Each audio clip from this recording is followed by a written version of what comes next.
नमस्कार, स्वागत है आप सभी का वीटो ऐप पर और क्रिक वीटो के इस नए एपिसोड में आ चुके हैं। T20 वर्ल्ड कप का हाई वोल्टेज मैच है और इस मैच के लिए मैं अक्सर कहता हूं कि दुकानों के शटर बंद हो जाते हैं, सड़कें खाली हो जाती हैं, हर किसी के दिमाग में बस एक ही चीज रहती है कि इंडिया वर्सेस पाकिस्तान मुकाबला हमें देखना है। यहां पर सबसे बड़ा मुकाबला ये वर्ल्ड कप का रहता है और दोनों टीमों पर ही प्रेशर जो है, प्रेशर का जो टोकरा है वो यहां पर रहता है। क्रिक वीटो के इस एपिसोड में इसी मुकाबले को लेकर बातचीत करेंगे। हमारे साथ मौजूद हैं स्पोर्ट्स गुरु, प्यार से कहते हैं स्पोर्ट्स गुरु, समीप राजगुरु। बहुत बहुत स्वागत है आपका। थैंक यू, स्वागत है आप सबका। और हाँ, वर्ल्ड कप स्टार्ट हो गया। वर्ल्ड कप देखो भाई, या होने वाला है 15 फरवरी से। इतने सारे शोज हमने आपसे किए, प्रीव्यू शो हम लगातार कर रहे हैं, पोस्ट मैच करते हैं, लेकिन आज देखिए स्टूडियो का रंग बदला हुआ है। बिल्कुल, क्या जबरदस्त। देखिए पीछे जो है काली घटाएं छा रही है, बादल आ रहे हैं, है ना। ऐसा लग रहा है कि मौसम जो है बड़ा भयंकर होने वाला है ना।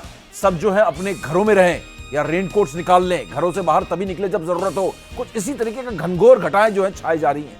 ये घनघोर घटाएं हैं मैच के इंटेंसिटी को लेकर, बिल्कुल, है ना। और इस मैच की अगर बात करें ना, इस मैच की तुलना सिर्फ एक ही मैच से की जा सकती है, वो है फाइनल के मुकाबले। बिल्कुल, इतना एक्साइटमेंट, इतना बिल्डअप अगर आप करोगे, बात करोगे कि इतना क्या बोलते हैं, लुकिंग फॉरवर्ड, इतना ज्यादा आप बेसब्री से किस मैच का इंतजार कर रहे हो, तो वो शायद इस मुकाबले के अलावा सिर्फ फाइनल मुकाबले का हो सकता है। जब हिंदुस्तान, मुझे पूरा यकीन है, भरोसा है हमारे खिलाड़ियों पर, हमारी वानर सेना पे, जिसके हनुमान है सूर्य कुमार यादव, है ना। तो वो जो हमारी वानर सेना तो श्रीलंका पहुंच चुकी है और हनुमान जी भी पहुंच चुके हैं। देखते हैं, अब लंका दहन करते थे, इस बार जो है हम पाक दहन करेंगे वहां पर, मुझे पूरा यकीन है।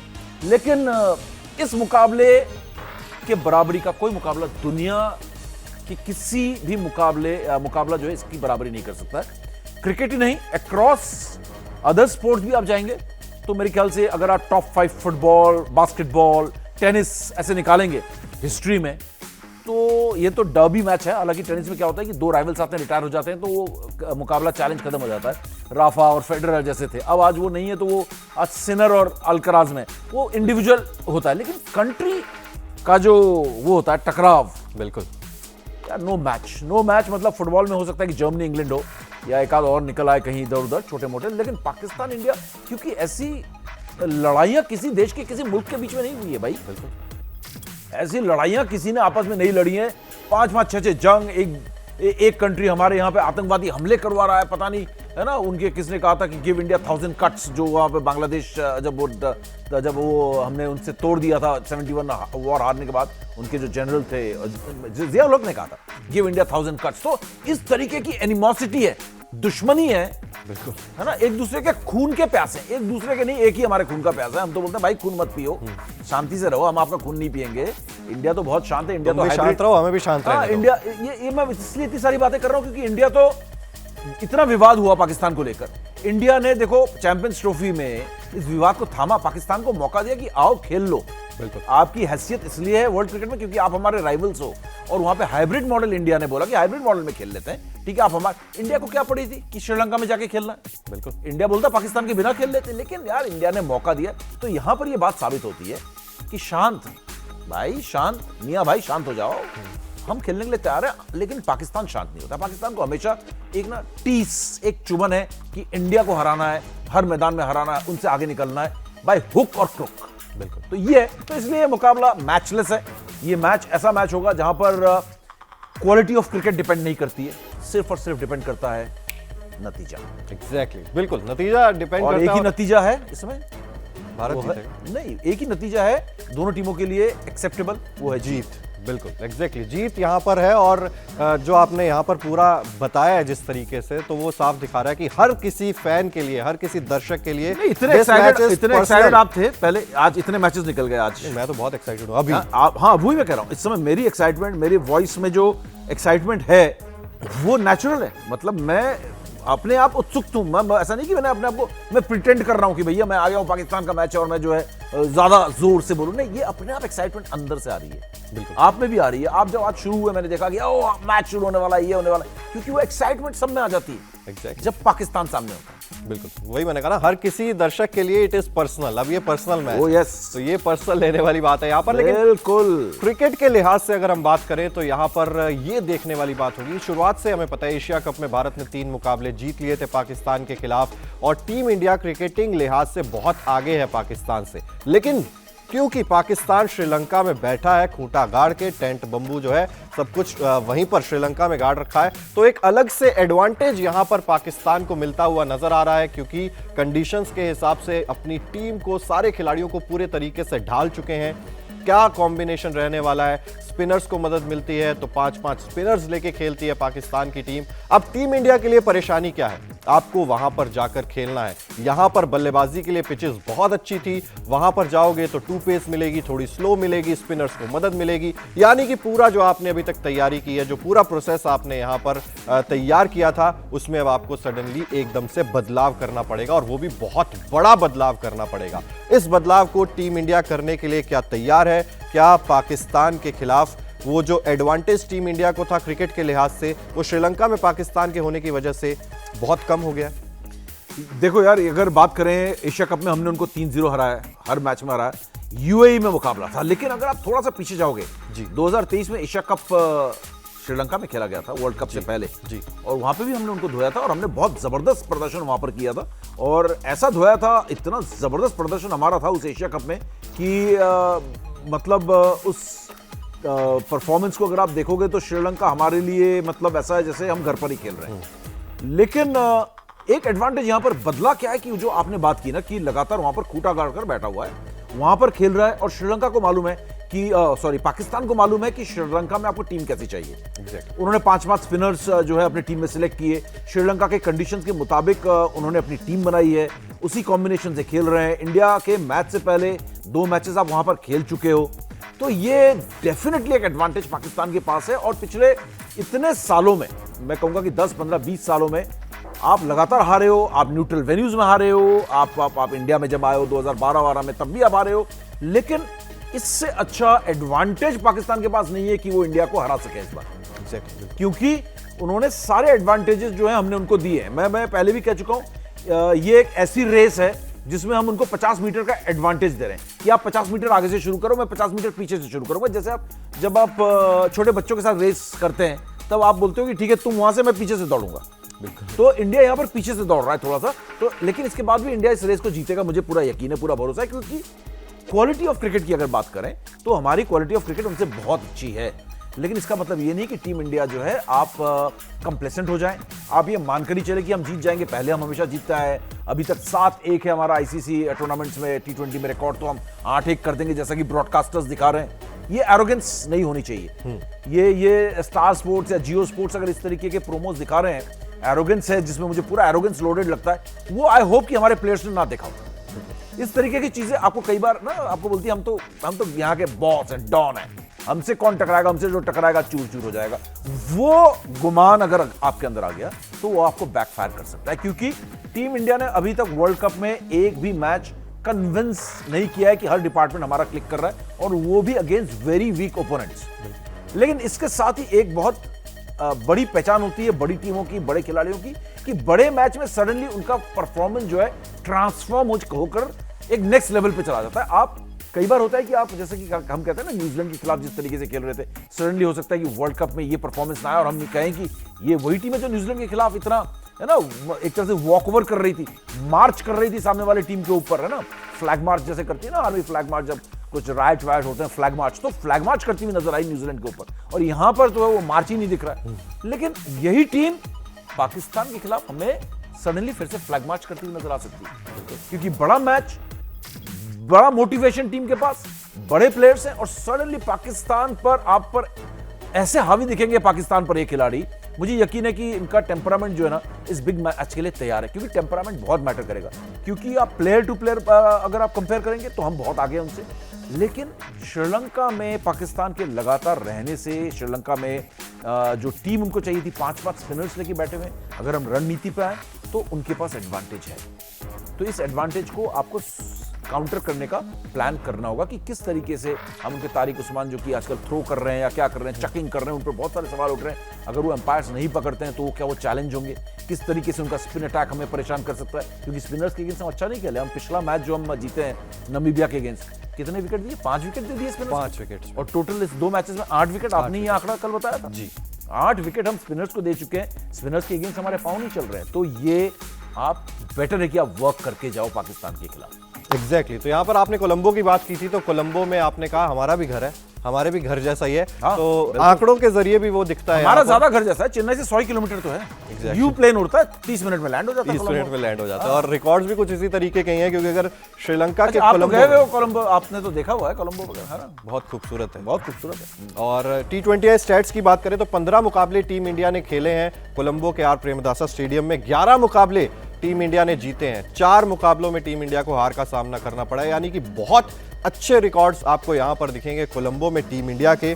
आर प्रेमदासा स्टेडियम की बात करें तो यहां पर कुल मिलाकर 50 मुकाबले T20I के खेले गए हैं। पहले बल्लेबाजी करने वाली टीम ने 22 मुकाबले जीते हैं। बाद में बल्लेबाजी करने वाली टीम ने 27 मुकाबले अपने नाम किए हैं, और यहां पर एक मुकाबला जो है वो नो रिजल्ट रहा है, यानी कि बाद में बैटिंग करने वाली टीम को थोड़ा सा स्लाइट एडवांटेज यहां पर भी मिलता हुआ दिखाई दिया है। लेकिन इंडिया का रिकॉर्ड अच्छा है ओवरऑल। यहां पर प्रेमदासा स्टेडियम में, जैसा आपने कहा, एशिया कप में भी मुकाबले खेले गए थे, और कंडीशंस ज्यादा अंतर नहीं आता है, क्योंकि चेन्नई में अगर आप देखिए वहां पर भी स्पिनर्स को बहुत ज्यादा मदद मिलती है, और उसी तरीके की कंडीशंस ही रहने वाली है। तो ये थोड़ा बहुत दिखाता है कि टीम इंडिया कहीं ना कहीं उसको एडजस्ट करने में थोड़ा सा इजी उनको रह सकता है ये चीज। इंडिया का रिकॉर्ड है आपके पास?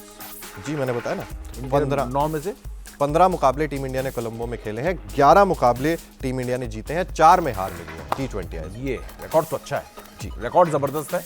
और ये बता रहा है कि टीम इंडिया ने श्रीलंका में डोमिनेट किया है जी। ऐसा रिकॉर्ड नहीं है जो हम जाते हैं ऑस्ट्रेलिया में उल्टा होता है कि 4 जीते हैं 15 हार है, तो है ना। हम फिर देखते हैं कि रीसेंट पास्ट में क्या हुआ। रीसेंट पास्ट में तो जीते हैं भाई, तो हम लोग अब यहाँ पर ढालने लगे अपने आप को, तो ऐसा नहीं है। लेकिन श्रीलंका में ये सारे रिकॉर्ड्स, अब पुराने रिकॉर्ड्स सुनने में अच्छे लग रहे हैं। इसका मतलब ये है कि हमने एडजस्ट किया, लेकिन वो पुरानी टीम के बहुत सारे खिलाड़ी नहीं हैं, जिसमें से विराट कोहली, रोहित शर्मा, रविंद्र जडेजा, रविचंद्रन अश्विन, बहुत सारे ऐसे खिलाड़ी थे जो बड़े दिग्गज खिलाड़ी थे।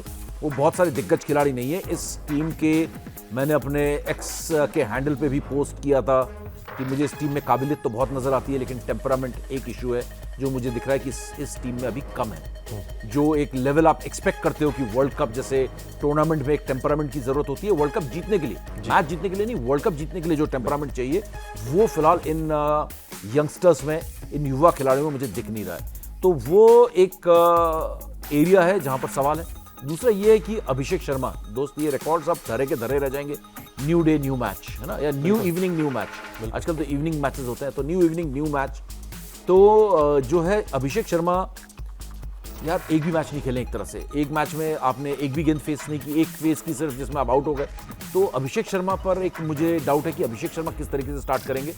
हालांकि मुझे पूरा भरोसा है कि अभिषेक मारेंगे और, है ना, क्या कहते हैं उसको हिंदी में, धुर बना देंगे, है ना, तो ना स्लैंग जो है धुर बना देंगे। लेकिन अभिषेक शर्मा के लिए चैलेंज है, मुझे पूरा यकीन है मारेंगे और मतलब होश फाख्ते कर देंगे यहाँ पर शाहीन शाह अफरीदी का, मुझे पूरा भरोसा है। लेकिन फिर भी मैचेस नहीं खेल के जा रहे हैं और वो बीमारी से निकलकर वहां पर पहुंचेंगे। आपका एक बहुत बड़ा मैच विनर है अभिषेक शर्मा। स्टार्टिंग आपको कैसा मिलता है, और उनके अराउंड वो स्ट्रैटेजी जरूर बनाएंगे। उनको पता चल गया कि एशिया कप में 3 मैचेस खेलने के बाद कि तिलक वर्मा क्या है, बिल्कुल, है ना, ईशान किशन क्या चीज़ें वो ऑलरेडी जानते हैं। तो ये स्टार्टिंग में आप किस तरीके से स्टार्ट करते हैं, ये बहुत इंपॉर्टेंट होगा कि ईशान और अभिषेक किस तरीके से स्टार्ट करते हैं। और दूसरी चीज़, आपका बॉलिंग कॉम्बिनेशन वहाँ पर क्या आप खेलने वाले हो, क्योंकि स्ट्रैटेजी की तरफ जाना बहुत जरूरी है। आप क्या कुलदीप, वरुण और अक्षर के साथ जाना चाहोगे? 3 स्पिनर्स हम देख रहे हैं कोलंबो में।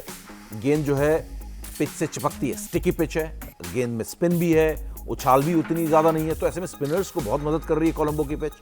तो आप स्पिनर्स का क्या कॉम्बिनेशन लोगे? और तीसरी जो और सबसे अहम बात है, जसप्रीत बुमराह।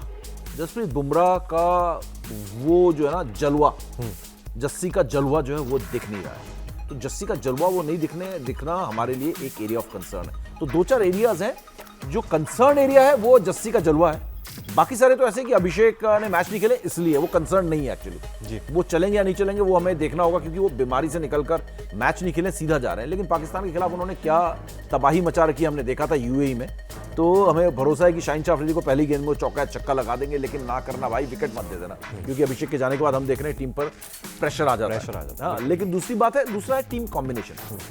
वो it is not a concern, ये तो एक अच्छा हेडेक है कि आप किसको बाहर बिठा के कौन सा तीसरा आप प्लेयर निकाल कर तीसरा स्पिनर यहाँ पे कुलदीप को एडजस्ट करते हो या वाशिंगटन सुंदर को लेके आते हो।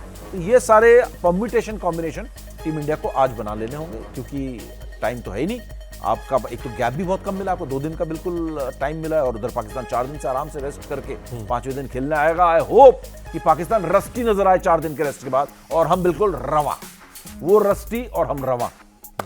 क्या तुकबंदी हो गई, डबल आर बन गया यहाँ पर। लेकिन कॉम्बिनेशन की आपने बात किया तो उस पर डिस्कशन बनता है, क्योंकि संभावित प्लेइंग 11 भी अगर हम बात करें, अभिषेक शर्मा, वैसे तो सूर्य कुमार यादव ने अपडेट दिया था कि हो सकता है कि अगले मैच के लिए भी अनअवेलेबल रहे, लेकिन जब मैच खत्म हुआ था नामीबिया के खिलाफ, तो वरुण चक्रवर्ती जब आए थे प्रेस कॉन्फ्रेंस में, उन्होंने कहा कि पूरे तरीके से फिट हो चुके हैं, पाकिस्तान के खिलाफ वो मुकाबला खेलते हुए नजर आएंगे। यानी कि संजू सैमसन बाहर चले जाएंगे, अभिषेक शर्मा के साथ ईशान किशन ओपनिंग करते हुए नजर आएंगे, तिलक वर्मा आपको नजर आएंगे, सूर्य कुमार यादव कप्तान है वो नजर आएंगे, हार्दिक पांड्या, शिवम दुबे, रिंकू सिंह, अक्षर पटेल, जसप्रीत बुमराह। अब यहां पर आता है एक अतिरिक्त नाम कुलदीप यादव का। कुलदीप यादव, क्या वहां पर एक और स्पिनर को टीम इंडिया ऐड करती है तो क्या वो कुलदीप यादव होंगे? अर्शदीप सिंह की जगह क्या उन्हें कुलदीप यादव को डाला जाएगा? और उसके अलावा वरुण चक्रवर्ती तो आपको खेलते हुए नजर आएंगे ही आएंगे। तो यहां पर अगर हम मान के चलें कि अभिषेक शर्मा पूरे तरीके से फिट हो गए हैं, तो आपके पास 2 चॉइसेस हैं शायद, कि आप या तो अक्सर वाशिंगटन सुंदर को आप खिला लीजिए रिंकू सिंह को बाहर करके, क्योंकि रिंकू सिंह का बल्ला 2 मुकाबलों में नहीं चला है, तो आप वॉशिंगटन सुंदर को खिला सकते हो रिंकू सिंह की जगह, या फिर आप कुलदीप यादव को एंट्री दे सकते हो एक तेज गेंदबाज को कम करके, और जो कि ऑब्वियसली ऐसा सबको लग रहा है कि वो अर्शदीप सिंह ही होंगे। तो दोनों में से बेटर ऑप्शन कौन सा हो सकता है? देखो जी चिराग जी, कपिल पाजी आ जाते हैं बीच में मेरे अंदर, और मनदीप भी घुस जाते हैं कहीं भी। तो मैं ये कह रहा हूं कि better choice, simple, variety in spin, विविधता। अक्षर पटेल एक अलग टाइप के स्पिनर है, वरुण चक्रवर्ती अलग टाइप के स्पिनर है, और कुलदीप यादव अलग टाइप के स्पिनर है। 3 टोटली डिफरेंट स्पिनर है। अब वॉशिंगटन सुंदर को लेके आते हो, क्योंकि वो आप एक पैकेज की तरह देख रहे हैं कि वो बैटिंग भी कर लेते हैं। अक्षर पटेल एंड वॉशिंगटन सुंदर आर मोर और less the same kind of bowlers. उनके बॉलिंग में, उनके बैटिंग में कोई ऐसा कोई खास डिफरेंस है नहीं। दोनों अटैक करना जानते हैं, दोनों स्पिन के लिहाज से दोनों की गेंद इतनी घूमती नहीं है, सटीक लाइन लेंथ रख के गेंदबाजी करते हैं, लेकिन है दोनों एक ही टाइप के। तो आपके स्पिन में विविधता खत्म हो जाएगी, वैरायटी खत्म हो जाएगी। आप सिर्फ अगर आप देखोगे वरुण चक्रवर्ती और दूसरी तरफ वॉशिंगटन और अक्षर, दोनों एक ही उसमें है ना, एक ही ब्रैकेट में है ना, और एक और, तो आपकी विविधता खत्म हो गई। लेकिन अगर आप कुलदीप को लेकर आते हो, एक तो कुलदीप है बहुत तगड़े स्पिनर और बहुत अच्छे लय रिदम उन्होंने पकड़ लिया था। आई होप वो रिदम लूज ना कर गए हो। न्यूजीलैंड के खिलाफ उन्होंने बहुत शानदार गेंदबाजी की थी। मेरे को लगता है कि आप कुलदीप को लेकर आओ at any cost. Kuldeep, Varun Chakravarthy और अक्षर पटेल तीनों डिफरेंट काइंड ऑफ स्पिनर्स हैं, बिल्कुल बहुत जबरदस्त होगा। अभिषेक अगर फिट नहीं हुए तो फिर तो उनकी जगह संजू सैमसन खेलेंगे, वहां पर कोई इफ एंड बट्स तो है नहीं। वहां संजू सैमसन आ जाएंगे। संजू ने अच्छा टच भी दिखाया था, 3 छक्के लगाए, आउट हो गए, लेकिन हो सकता है अपनी पारी को आगे बढ़ाएं। कॉन्फिडेंस उनको आया हो नमीबिया के खिलाफ 3 छक्के लगाने के बाद 22 रन उन्होंने बनाए, अच्छे टच में दिखे जब तक वो आउट नहीं हुए थे। 8 गेंदों में 22 रन। 8 गेंदों में 22 रन तो बहुत अच्छा था, लेकिन वही था जब आउट हुए तो बहुत सॉफ्ट टाइप का डिसमिसल था, शॉट नहीं मारा, उन्होंने चेक किया और कैच आउट हो गए वो मिड ऑन पे। तो लेकिन यहां पर कौन, रिंकू या अर्शदीप? तो अगर आप, मेरा मानना है, कंप्लीटली मेरा ओपिनियन ये है कि आप एक बैट्समैन कम रिंकू की जगह आप कुलदीप को लेके आओ, लेकिन ऐसा होगा नहीं। आप कुलदीप को लेके आओ मेरे ख्याल से वही अर्शदीप की जगह, जी यही होना चाहिए। अर्शदीप की जगह आप लेके आओगे। बुमराह है, हार्दिक पांड्या, शिवम दुबे, आपके पास 3 तेज गेंदबाज हैं, 3 स्पिनर है। 3 तेज गेंदबाजों के अगर 4-4 ओवर हो गए तो 12 हो गए, और इधर इनके हो गए तो 12 हो गए। तो इसका मतलब ये है कि शिवम दुबे से आप 2 ओवर करा लोगे, और हार्दिक पांड्या से भी 2 ओवर करा लोगे, और 4 इससे करा लोगे, तो कितने ओवर हो गए टोटल? ये तो 8 ओवर हो गए। इधर 12 है ही स्पिनर्स के, है ना, और अभिषेक फिट हो गए तो 2-1 ओवर अभिषेक भी डाल सकते हैं, 1 आध ओवर बीच में स्पिन के लिए रिंकू भी डाल सकते हैं। तो ये आपका पूरा सेटल हो जाता है। और आप देखो चोक करने वाले बॉलर्स इस पिच पर, जहां पे गेंद लो भी रही है, स्पिन भी हो रही है, चोक करने वाले बॉलर्स जो हैं, जो आपके ना नाक में दम कर देंगे, जिसको कहते हैं ना, जुकाम होता है तो सांस नहीं आती तो नाक में दम, कुलदीप और वरुण है। बिल्कुल, कुलदीप और वरुण तो आपका एक्स फैक्टर है ही है। वरुण तो मतलब किसी भी आप गेम के स्टेज में लेकर आओगे, वरुण ने आपको विकेट दिला देने हैं, रन चोक कर देने हैं। वरुण तो आपका नंबर 1 एक्स फैक्टर है। इस समय वरुण को कहो ये टीम इंडिया का विराट कोहली है तो गलत नहीं है। इस समय वरुण चक्रवर्ती टीम का विराट कोहली है तो हाँ विराट कोहली है, आपको ये टीम का कपिल देव है तो कपिल देव है, वो उस लेवल का गेम खेल रहा है इस समय। तो वरुण के अराउंड आपकी बॉलिंग घूम रही है इस समय, जसप्रीत बुमराह के अराउंड बॉलिंग नहीं चल रही है। तो वरुण को अगर कुलदीप का साथ मिलता है, उधर से अक्षर का साथ मिलता है, बीच बीच में बुमराह है ही है, आप ऑन एंड ऑफ बुमराह को, शिवम दुबे को मिक्स कर सकते हो, हार्दिक पांड्या को मिक्स कर सकते हो। तो ये मिक्स मुझे लगता है बिल्कुल परफेक्ट और बैलेंस जा रहा है। रिंकू को आप रखोगे ही रखोगे, अगर जैसा मैं कह रहा हूँ कि हालांकि रिंकू को मैं बाहर करने के मूड में था, चिराग ने कहा कि ऐसा कर नहीं सकते आप, ये नहीं हो सकता, जैसे टेम्पलेट बदलना पड़ता है ना पूरा। बिल्कुल, तो ये नहीं हो सकता। मैंने बोला चलो ठीक है, मैं चेंज कर लिया, एक सिलेक्टर ने बोल दिया तो दूसरे सिलेक्टर को मानना पड़ा, वीटो हो गया था एक्चुअली। मोनू चहल ने बोला नहीं ऐसा नहीं हो सकता, तो 2-1 हो गया, तो मैंने हार मान ली। तो इसलिए मैंने भी कहा अर्शदीप जो है हैज टू सिट आउट, और आप कोलंबो में 3 स्पिनर 3 तेज गेंदबाज आपके पास है। अर्शदीप ने ऐसा कोई ज्यादा कमाल नहीं करना है वहां पर, अगर स्लो पिचेस होंगी तो। बिल्कुल। तो यहाँ पर पाकिस्तान से भी अगर कंपैरिजन करें 1-1, तो पाकिस्तान की जो संभावित प्लेइंग 11 है उसमें सैम अयूब होंगे, साहिबजादा फरहान होंगे जो बहुत अच्छे फॉर्म में नजर आ रहे हैं, इनके कप्तान सलमान अली आगा होंगे, बाबर आजम होंगे नंबर 4 पर, जिनको अगर आप देखें तो T20 क्रिकेट में अगर आप देखें T20 वर्ल्ड कप के इतिहास में जिन्होंने कम से कम 500 रन बनाए हैं, उनमें सबसे कम स्ट्राइक रेट बाबर आजम का है ओवरऑल पूरी दुनिया में। ये एक आंकड़ा बताना बहुत जरूरी था। मोहम्मद नवाज होंगे, शादाब खान होंगे, फहीम अशरफ, उस्मान खान जो इनके विकेट कीपर हैं, शाहीन अफरीदी हैं, अबरार अहमद है और उस्मान तारिक यहां पर आपको खेलते हुए नजर आएंगे। यानी कि 5 प्रॉपर स्पिनर्स, जिनमें सैम अयूब का भी नाम है जो कि बहुत अच्छी स्पिन गेंदबाजी कर रहे हैं। इसके अलावा मोहम्मद नवाज, शादाब खान, अबरार अहमद और उस्मान तारिक, तो 5 स्पिनर्स यहां पर जरूर अवेलेबल हैं, और सलमान अली आगा खुद भी कई कबार गेंद डाल लेते हैं। तो 6 विकल्प मौजूद हैं पाकिस्तान के पास। लेकिन क्या स्पिन की क्वालिटी उस तरीके की नजर आ रही है कि मेरे हिसाब से, मैं एक कहावत है कि 1.25 लाख से 1 लड़ाऊं, वो कहावत सबने सुनी हुई है, तो मेरे हिसाब से ये गुरु गोविंद सिंह जी की, हाँ, तो ये वाली कहावत है। हाँ, तो मेरे हिसाब से तो ये वरुण चक्रवर्ती, इन 6 के 6 स्पिनर से अकेले वरुण चक्रवर्ती भारी नजर आते हैं मुझे। तो क्वालिटी ऑफ स्पिन में क्या टीम इंडिया इतनी आगे है कि फर्क नहीं पड़ता आप कितने भी स्पिनर्स खिला लीजिए, हमारे पास जो स्पिनर है उसकी क्वालिटी आपके 6 के 6 स्पिनर से अकेले भारी पड़ता है। वो 100 सुनार की, 1 चिराग की, है ना। तो लोहार साहब आपने ठीक कहा, बिल्कुल आपकी क्वालिटी मतलब 10 गुना अच्छी है उनसे। बैटिंग, बॉलिंग, आप अगर पाकिस्तान का परफॉर्मेंस उठा के देखो, हम भले ही करें कि पाकिस्तान को आप हल्का मत लेना क्योंकि वहां पर बैठी है, दैट इज इट। श्रीलंका में है और श्रीलंका के मुताबिक उन्होंने टीम बनाई हुई है, यही एक कारण है हम कह रहे हैं कि पाकिस्तान को आप हल्का मत लेना। लेकिन पाकिस्तान के मुकाबले उठा के देखो, पहला मुकाबला तो भाई साहब आप किसके खिलाफ हारते हारते बच गए थे, 2 ओवर में 29 रन चाहिए थे, वो बचा लिया नीदरलैंड्स। वो नीदरलैंड्स नर्वस हो गई भाई साहब और कैच ड्रॉप कर दिया उन्होंने, फहीम का कैच ड्रॉप कर दिया था, और आप वो आखिरी 2 ओवर में 29 रन बना दिए। तो पाकिस्तान के दोनों मैचेस, सेकंड मैच पाकिस्तान में जो था यूएसए के खिलाफ, वो भी कन्विंसिंग नहीं था। तो पाकिस्तान का परफॉर्मेंस अगर आप देखो बहुत ही लचर है, मतलब वो उस लेवल पे ही नहीं है कि वो हमें अपसेट कर सकें, टू बी वेरी ऑनेस्ट। लेकिन मैं दुश्मन को हल्का नहीं आंकता हूं, ये मेरी फिलॉसफी है। उस फिलॉसफी के तहत मैं बात कर रहा हूं कि पाकिस्तान को हल्का मत आंकना, भले ही आप जानते हो कि वो आपसे बहुत कमजोर है, हल्का नहीं आंकना। कल इटली ने नेपाल को हराया, वो नेपाल जो इंग्लैंड से जीतते जीतते बच गई, बिल्कुल, है ना, जिससे इंग्लैंड हारते हारते बच गई, 3-4 रन से नेपाल से जीती, उसको कल इटली ने हरा दिया। और उसके बारे में हर कोई आज बात भी कर रहा है। इटली जैसी कंट्री जहां पे क्रिकेट का नामो निशान नहीं है, सिर्फ फुटबॉल एंड अदर स्पोर्ट्स के लिए जानी जाती है, यानी सिनर के लिए भी जानी जाती है आज की तारीख में, है ना। तो लेकिन क्रिकेट में तो किसी को कमजोर नहीं आंकना, इसलिए मेरी वो फिलॉसफी है।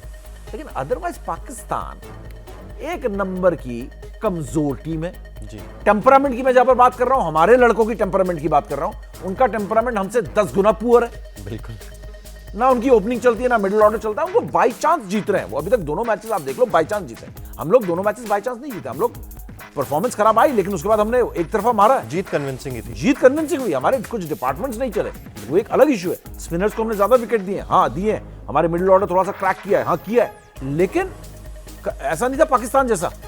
हमारे सूर्य कुमार चले हैं भैया, है ना, तो वो ईशान किशन चल गया हमारा, तो ऐसा नहीं है, बॉलर्स भी हमारे चल ही रहे। तो पाकिस्तान, आप जो बात कर रहे हो, Pakistan not only spin but batting, fielding, वो हमारे सामने बहुत कमजोर टीम है। और उनके दोनों परफॉर्मेंसेस उठा के देख लो वर्ल्ड कप के, उन दोनों परफॉर्मेंस को देखने के बाद मतलब वो कहीं टिकते हुए नजर नहीं आ रहे मुझे। मतलब क्रिकेटिंग लॉजिक से मैं बात कर रहा हूं, मैं जुनून, जिंगोइज्म को साइड कर रहा हूं। ये देश आता है तो जुनून और जिंगोइज्म आ जाता है, मेरा देश वो हो जाता है, वो तो होना ही है और होना भी चाहिए, वो पागलपन तो हमारे अंदर भी है। लेकिन उस पागलपन को अभी फिलहाल में अलग रख के क्रिकेट के लिहाज से अगर बात करूं, कोई है नहीं पाकिस्तान की टीम में जो आप हमारे से तुलना कर सको। कोई है इंडियन टीम में जो बाबर है? आपने बाबर की बात की ना, तो एक बाबर निकाल के दिखा दो। 110 का स्ट्राइक रेट है वर्ल्ड कप्स में T20 के, सबसे खराब पूरी दुनिया में। बाबर, आप पूरी टीम उठा के देख लो, सारे ऐसे ही हैं। आप अभिषेक से किसी की तुलना नहीं कर सकते हो। हमारे जो इस टीम के स्क्वाड में भी नहीं है ना, वो भी हमारे पाकिस्तान के प्लेयर से अच्छे हैं। पाकिस्तान का वो हाल। बिल्कुल। और यहां पर अगर बात करें पाकिस्तान की, तो एक और प्रॉब्लम मुझे यहां पर नजर आती है कि एक ही पेसर के साथ पाकिस्तान के लिए अब स्पिन भरेंगे तो ऑब्वियसली पेसर आपके लिए कम हो जाएंगे। तो यहां पर सिर्फ शाहीन शाह अफरीदी, फहीम अशरफ थोड़ा बहुत गेंदबाजी कर लेते हैं, लेकिन आप उन्हें प्रॉपर तेज गेंदबाज नहीं मानते हैं। लेकिन शाहीन शाह अफरीदी सिर्फ इकलौते तेज गेंदबाज, वो भी अगर आप देखेंगे यूएसए के खिलाफ 4 में 42, कोई विकेट भी नहीं मिल पा रहा है उनको शुरुआत में, तो एक इकलौता पेसर खिला रहे हैं और उसकी भी सिट्टी पिट्टी गुल है। तो क्या पाकिस्तान स्पिन को मजबूत करने के चक्कर में अपनी पेस बैटरी को इतना कमजोर कर चुका है कि उस डिपार्टमेंट में आप पाकिस्तान के पीछे पड़ सकते हो, ठोक सकते हो उनको? बहुत कमजोर कड़ी नजर आती है सिर्फ शाहीन शाह अफरीदी, और वो भी बिल्कुल आउट ऑफ फॉर्म। अच्छी बात है ना चिराग यार, वो जितना कमजोर हो उतना अच्छा है। हमें तो बढ़िया है हमारे लिए। पाकिस्तान ने क्या हुआ ना, पाकिस्तान ने एक बहुत गलत सबक ले लिया मुझे लगता है। एक ट्रिक उन्होंने इंडिया से उठा ली है। कौन सी वाली? चैंपियंस ट्रॉफी वाली, कि स्पिनर्स भर लेते हैं। श्रीलंका है, इंडिया ने जीता था भाई। आप अपनी क्वालिटी तो देख लो, आप अपनी स्ट्रेंथ देख लो। इंडिया की स्ट्रेंथ है स्पिनिंग ऑलराउंडर्स। बिल्कुल, इंडिया की स्ट्रेंथ है, आपके ऑलराउंडर्स बहुत सारे हैं जो आपको वो काम करके दे सकते हैं जो आपने चैंपियंस ट्रॉफी में करने के लिए उनको पिक किया था, और उन्होंने करके दिखाया। और आपके पास उसमें विराट कोहली और रोहित शर्मा भी थे जिन्होंने कमाल किया है ना। सबसे ज्यादा रन बनाए हों, चाहे वो मैन ऑफ द मैच हो फाइनल का, Virat Kohli man of the match थे फाइनल में, मेरे ख्याल से ऐसा ही था। श्रेयस, हाँ, तो जो भी ये हाईएस्ट रन गेटर्स में से एक विराट कोहली। तो कहने का मतलब ये कि पाकिस्तान ने सोचा कि जो चैंपियंस ट्रॉफी में हिंदुस्तान ने किया, वो हम अब वर्ल्ड कप में करते हैं। हम स्पिनर्स भर के ले जाते हैं और एक ही जगह में बैठना है। फाइनल भी पहुंच गए तो यही खेलना है, हमें श्रीलंका से आगे निकलना ही नहीं है। तो वो मुझे लग रहा है कि वो ट्रिक इसलिए मिस कर गए क्योंकि आपके पास वो ना क्वालिटी ऑफ स्पिन है। आपको अपने स्ट्रेंथ पर खेलना चाहिए। आपके बेस्ट जो टीम थी ना, वो आपको लेकर खेलनी चाहिए थी, ना कि आप श्रीलंका के मुताबिक टीम बनाओ, क्योंकि ये आपको बैकफायर करेगा। ये उस स्पिन में वो क्वालिटी है नहीं। और एक शाहीन शाह अफरीदी की अगर बात करें, अभिषेक ने अगर उनको फोड़ दिया स्टार्टिंग में, तो स्पिनर्स के भी हाथ पांव सूझ जाएंगे। बिल्कुल। अगर पहले 6 ओवर में कहीं आपने 80-80 रन लगा दिए, जैसे हम बना रहे हैं, पहले 6 ओवर में 86, 87, 90 रन बना दिए, 70 रन बना दिए, तो पाकिस्तान मैच छोड़ देगा वहीं पर। उनके पास वो कमबैक के लिए वो रोकने वाले उस तरीके के बॉलर्स ही नहीं है। तो वो ट्रिक जो है ना, इंडिया से ही तो सीखते हैं ये, तो वो गलत ट्रिक सीख गए। उन्होंने बोला कि चैंपियंस ट्रॉफी में इंडिया ने किया था, वर्ल्ड कप में हम कर देते हैं। भाई अपनी क्वालिटी भी देख लो, अपनी स्ट्रेंथ देख लो, अपनी स्ट्रेंथ के हिसाब से टीम पिक करो ना। वो उन्होंने नहीं किया, वेरी गुड, मत करो। मैं पाकिस्तान का जर्नलिस्ट या पाकिस्तान का कोच तो हूं नहीं, उनको जो करना करें और कमजोर करें और अच्छा हमारे लिए। हमें तो अपनी टीम के बारे में सोचना है। उस्मान तारिक के बारे में क्या कहेंगे सर? वो जो एक्शन लेकर आ रहे हैं, सब जगह चर्चा हो रही है कि रुककर थोड़ा सा डालते हैं, साइड आर्म, उनका एक्शन जो है वो थोड़ा सा अजीब जरूर नजर आता है। हालांकि हमने इरास्मस को भी देखा था कल उस तरीके से गेंदबाजी करते हुए, नामीबिया के जो कप्तान है उनको भी देखा हमने, लेकिन रुक के डालते हैं। तो आप बल्लेबाज के दिमाग में क्या चल रहा होगा, क्योंकि आप आगे भी नहीं बढ़ सकते हो। तो क्या उस्मान तारिक एक बड़ा खतरा टीम इंडिया के लिए हो सकते हैं? सिर्फ एक अननोन फैक्टर भी है क्योंकि आपने उनको कभी खेला भी नहीं है, और वो थोड़ा सा अजीब एक्शन, क्या वो टीम इंडिया को परेशान कर सकते हैं? इस बारे में मैं आपकी राय भी जानना चाहूंगा, है ना? आप भी जी जर्नलिस्ट हो, आप भी लगातार देख रहे हो। उस्मान तारिक एक मजेदार एंटिटी है जी, है ना? वो चर्चा का विषय बन रहा है और सब उसके बारे में बात कर रहे हैं, और उससे ज्यादा वो कुछ नहीं है। वो कोई खतरा नहीं है, मुझे लगता है कुछ नहीं है।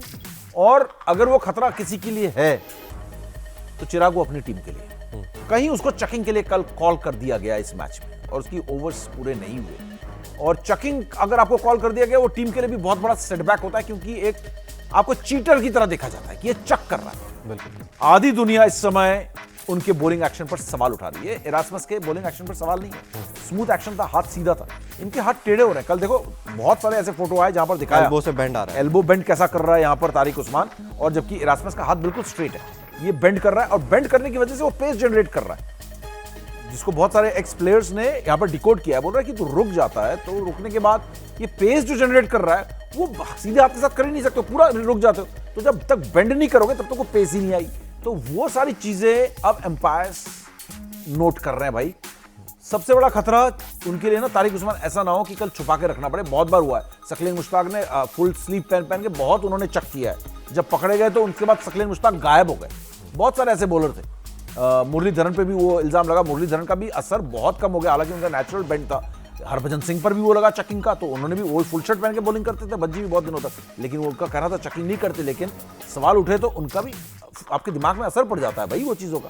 तो तारिक को अगर चकिंग के लिए कॉल कर दिया गया चिराग, तो इसका असर पूरी पाकिस्तान के बॉलिंग यूनिट में नहीं, पूरे पाकिस्तान के खेमे पर पड़ेगा ये, कि हमारे एक बॉलर को चीटर घोषित कर दिया गया, एम्पायर ने ओवर करने से मना कर दिया। तो ये मुझे लग रहा है हमसे ज्यादा खतरा ना वो पाकिस्तान के लिए खतरा पैदा कर रहा है। उनको लग रहा है पाकिस्तानियों की पता नहीं हम क्या जादूगर ले आए है ना, लेकिन वो जादूगर आप ही पे जादू कर सकता है, आपका जादू टोना आप ही पर उल्टाना पड़ जाए। मुझे लग रहा है कि इंडिया मैच है, अब हाई प्रोफाइल मैच में अब नजरें होंगी उस पर। और अगर बाय चांस तारिक उस्मान जो कि अब तक बेंड करके कर रहे थे, पकड़ में नहीं आ रहे थे, और कल वो लीगल एक्शन लाने की कोशिश करते, क्योंकि अब तो उनको बेंड करने की आदत है, और कल लीगल एक्शन अपना हाथ बिना एल्बो बेंड के वो बॉलिंग करना चाहेंगे, तो उनका असर कम हो जाएगा। असर कम हो जाएगा तो मार खाएंगे, वो बॉलिंग वो टप्पा नहीं चलेगा, लाइन और लेंथ बिगड़ जाएगी। अब समझ लो, तो मुझे नहीं लग रहा इंडिया के लिए कोई तारिक उस्मान खतरा है, नो वरीज। मेरे को कुछ मुझे थोड़ा सा फियर फैक्टर ये है कि अगर उनका एक्शन जो है उसको लीगली माना गया और जिस तरीके से गेंदबाजी कर रहे हैं वैसे ही करी, तो जो 1-2 सेकंड का पॉज आ रहा है ना, उसमें बल्लेबाज को ये हो जाता है कि आप आगे नहीं बढ़ के मार सकते। पॉज से कुछ नहीं होता, पॉज से कुछ नहीं होता। पॉज तो अश्विन ने जिंदगी भर पॉज लिया। एग्जैक्टली, बहुत सारे बॉलर्स हैं जो पॉज करते हैं, आते हैं, रुक जाते हैं, उसके बाद बॉल डालते हैं। हमने अपने करियर में, बट ये रनअप भी नहीं है ना, बिल्कुल भी, बिल्कुल खड़े खड़े ही डाल रहे हैं, तो लास्ट मोमेंट पे पॉज है। पॉज से कोई फर्क, पॉज से कुछ नहीं होता। बंदे ने हाथ देखना है, बंदे ने साइड आर्म एक्शन देखना है कि बॉल कर क्या रही है। आप अगर टप्पे से खेलोगे तो आप रुको चाहे ना रुको, टप्पे से, जैसा इंडिया स्पिन के अगेंस्ट स्ट्रगल कर रहा है, मुझे ऐसा लग रहा है जो विराट कोहली के साथ बाद में प्रॉब्लम हुई थी, वो टप्पे से बॉल को जज कर रहे थे। आपको हाथ से, रिस्ट से जज करना है। अगर वो करने में काबिल नहीं हुए, अगर आप जज नहीं कर पा रहे हो कि ये गेंद क्या करने जा रहा है, आप रिस्ट से वहां से नहीं पकड़ रहे हो, तो आपके लिए तो हर स्पिनर ही खतरा है। फिर हर स्पिनर आपके लिए, फिर वो कोई आप यूनिवर्सिटी लेवल का बॉलर भी होगा ना, फिर भी आप उसको पकड़ नहीं पाओगे, क्योंकि टप्पे के बाद आप थोड़ी बॉल को खेलते हो। तो ये प्रॉब्लम तो इंडिया की वैसे ही है कि हम स्पिनर्स के अगेंस्ट थोड़ा स्ट्रगल कर रहे हैं। तो तारिक उस्मान के, आपके बाकी बॉलर्स भी आपके लिए थोड़ा खतरा है। आप बॉल को आप डिलीवरी में पकड़ो यार, वहां से पकड़ो जहां से बॉल छूट रही है हाथ से, तो हाथ से गेंद को पकड़ो, ना कि टप्पे से पकड़ो। सोच टीम इंडिया की क्या होगी, क्योंकि श्रीलंका जा रहे हो, पता है कंडीशंस चेंज होने वाली हैं, तो क्या आप उसी अटैकिंग मोड को जारी रखना चाहोगे, या आप सोचोगे कि नहीं यार, रिवाइज करते हैं थोड़ा सा स्कोर को, हमें 250-260 के लिए नहीं जाना है, हम 190-200 में भी खुश हैं, तो हम शुरुआत से ही उसी तरीके से बल्लेबाजी करते हैं? क्या ये सोच रहने वाली है, या फिर ठीक है अभिषेक शर्मा और ईशान किशन आप उसी अंदाज में जाओ, बाद में अगर कुछ होगा तो बाद के बल्लेबाज उसको एडजस्ट करेंगे? या फिर तीसरा फॉर्मूला ये भी है कि 77 पे 6 हो तो मारो, कोई बात नहीं, लेकिन मारते चले जाओ। तो 3 तरीके की अप्रोच हो सकती है, लेकिन श्रीलंकन कंडीशंस को ध्यान में रखते हुए क्या उसे बदला जाएगा? बदलना पड़ सकता है थोड़ा सा, लेकिन बदलेंगे नहीं, क्योंकि इंडिया फिलहाल एक ही टेम्पलेट में क्रिकेट खेल रही है, और वो है अटैकिंग टेम्पलेट। और उनको पता है कि हमने अगर शुरुआत अच्छी हो गई तो हो गई, और बाद में अगर शुरुआत अच्छी नहीं हुई तो तिलक और सूर्या के पास वो एबिलिटी है कि वो रन बनाकर मैच को आगे बढ़ा सकते हैं। बाद में हार्दिक पांड्या और रिंकू सिंह उसको फिनिश कर सकते हैं ताबड़तोड़ शॉट से। लेकिन मुझे लग रहा है कि आप स्ट्रैटेजीज वगैरह अब चेंज मत करना, अब आप थोड़ा बहुत कंडीशंस को रिस्पेक्ट करो। देखो बॉल नहीं आ रही है तो आपको तुरंत समझ में आ जाएगी, आप उसी समय बीच मैदान में आप अपने स्कोर को रिवाइज कर सकते हो। और अगर आप बाद में बैटिंग कर रहे हो तो आपको बहुत बड़ा एडवांटेज मिल जाएगा। लेकिन आप सपोज करो आप पहले बैटिंग कर रहे हो, आपको पता नहीं what is the par score, तो फिर आप इनिशियली तो अपने नेचुरल गेम से ही शुरू करोगे। उसके बाद आपको जैसे ही पता चलेगा भैया यहाँ तो बैट पे बॉल आ ही नहीं रही है, तो फिर आपको थोड़ा सा चेंज करना पड़ेगा। वो चेंज करने की काबिलियत सूर्या में है, और तिलक का नेचुरल गेम ऐसा है जहां पर वो विराट कोहली की तरह खेल सकते हैं, गेम को चलाते हैं वो 2 रन 3 रन चक्का चौका 2 रन 3 रन तो वो चलाते हैं। लेकिन जो पहले के 2 बैट्समैन हैं वो अगर अपने गेम को चेंज करना चाहेंगे ना वो इधर के रहेंगे, ना घर के ना घाट के, वो वाली हालत हो जाएगी। तो इसलिए उनको वही रहने दो जो वो हैं।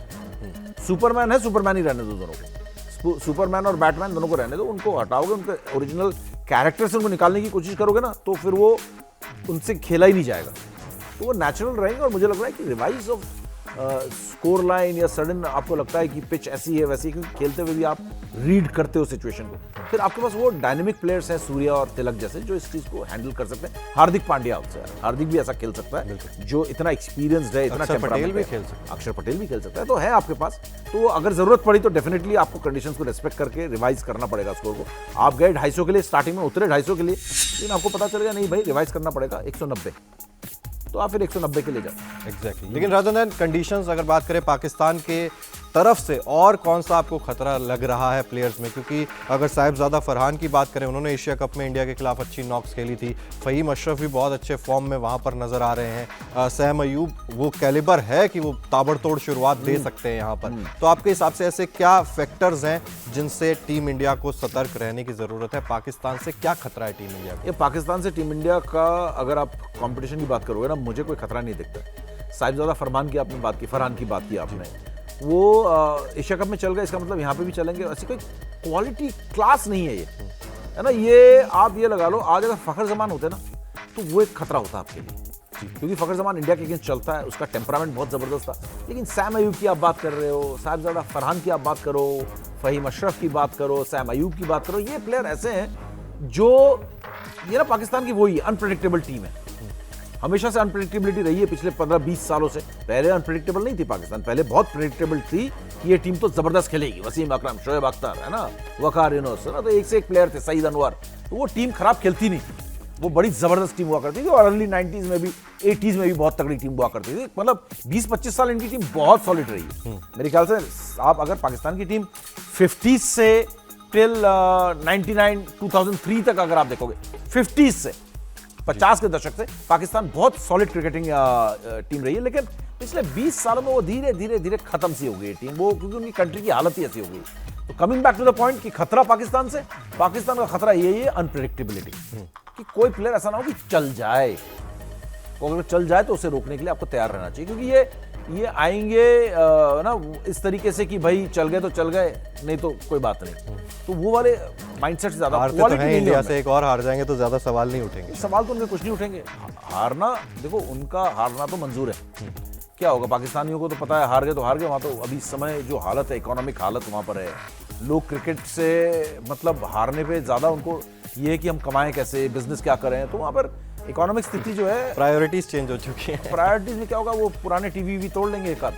लेकिन इंडिया अगर हार जाएगी, क्योंकि इंडिया है ना, बहुत सारी जंग, बहुत सारे फ्रंट इंडिया ने खोले हुए हैं। आई होप इंडिया के वो सारे फ्रंट, जैसे बांग्लादेश का इशू हुआ, अभी पाकिस्तान के साथ जो विवाद हुआ उसमें भी हमको जीत मिली, पाकिस्तान को यू टर्न करवाया। कहने को आईसीसी है, लेकिन सबको मालूम है कि ये इंडिया वर्सेस पाकिस्तान था, है ना। और पाकिस्तान ने अल्टीमेटली जो है मैदान की बाहर की जो जंग थी वो बहुत बुरी तरीके से हारी। बिल्कुल, आपको नहीं खेलना चाहिए था, आपके प्राइम मिनिस्टर ने बॉयकॉट कर दिया था। और उसके बाद ये आए, कहीं ना कहीं पाकिस्तान के पास अपनी फेस सेविंग का सबसे बड़ा और सबसे बढ़िया तरीका यही है कि इस मैच को जीतो जी, क्योंकि हर जगह तो हार ही रहे हो। और इंडिया के लिए प्रॉब्लम यह है कि इतनी बड़ी कूटनीतिक जंग जीतने के बाद, ये सारी चीजें होने के बाद इंडिया हार नहीं सकता, क्योंकि एक प्रेशर होगा ना कि आपने एशिया कप में ऐसा माहौल बनाया, आपने भी कहीं ना कहीं कुछ प्लेन्स गिराए, आपने प्रेस कॉन्फ्रेंस में कुछ बातें कही। तो अब हार यहाँ पर वो एक अतिरिक्त प्रेशर आपके ऊपर डाल रही है कि आपको आसपास का माहौल उस तरीके का है। करेक्ट। और इंडिया के लिए भी सबसे बड़ी प्रॉब्लम ये है कि इंडिया के लिए भी ज्यादा परेशानी है कि इंडिया, हम कहते हैं क्रिकेट है, स्पोर्ट्स है, हार जीत है, लेकिन इंडिया पर मुझे लगता है जीत का ज्यादा प्रेशर होगा जी, क्योंकि इंडिया बड़ी टीम है, वर्ल्ड नंबर 1 है, घर पर खेल रही है, वर्ल्ड कप की दावेदार है। लेट्स बी ऑनेस्ट कि प्रेशर हम पर ज्यादा है जीतने का, या फिर एक्सपेक्टेशंस, प्रेशर ना सही, आप प्रेशर वर्ड को साइड करके एक्सपेक्टेशंस हम पर है कि हम इस मैच को जीतेंगे और बहुत वन साइडेड और बहुत जबरदस्त तरीके से जीतेंगे। ये एक्सपेक्टेशंस है, और मुझे ये लगता है कि मैं जाते जाते ये बोलूंगा कि इन एक्सपेक्टेशंस पर हम खरे भी उतरेंगे, जीतेंगे हम। रेशो में क्या लग रहा है, कौन कितना 80-20 in favour of India, 80-20 in favour of India यहाँ पर आ गया है। और अगर ये न्यूट्रल वेन्यू होता तो मैं कहता 90-10 इसलिए क्योंकि दूसरी टीम भी खेल रही है, दूसरी टीम जो खूंटा गाड़ी हुई है, तो उसके लिए 10% जो है अतिरिक्त यहाँ पर पाकिस्तान को दिया गया है। तो यहाँ पर 80 इन फेवर ऑफ इंडिया और 20 पाकिस्तान को यहाँ पर जा रहा है। थोड़ा बहुत खतरे की घंटी जरूर टीम इंडिया के लिए बजी है, लेकिन टीम इंडिया के पास वो क्वालिटी है, वो प्लेयर्स हैं जो कि पाकिस्तान को एनी डे रौंदते हुए किसी भी दिन हरा सकते हैं। तो ये मुकाबला बहुत ज्यादा एक्साइटिंग होने वाला है। और जाते जाते मैं आपसे वही दरख्वास्त करूंगा कि वीटो ऐप को आप डाउनलोड जरूर कीजिए, ऐप स्टोर से या फिर गूगल प्ले स्टोर से आप इसे बिल्कुल फ्री में डाउनलोड कर सकते हैं। और एंटरटेनमेंट प्लस इंफॉर्मेशन, इंफोटेनमेंट हम कहते हैं तो योगा के शोज, गाने और न्यूज और सारी चीजें आपको वीटो ऐप पर बिल्कुल फ्री में मिलती है। तो सबसे बड़ा प्लेटफॉर्म वीटो ऐप, जरूर डाउनलोड कीजिए। मिलेंगे आपसे अगले एपिसोड में, तब तक के लिए अपना बहुत बहुत ख्याल रखिएगा। Thank you so much. और जाते जाते मैं ये भी कह दूं कि आपने हर समय सुना है कि लंका दहन हुआ है, हमारी वानर सेना वहां पर पहुंच चुकी है और इस बार पाक दहन होगा, पाकिस्तान दहन होगा। इंतजार है इस मुकाबले का हम सबको।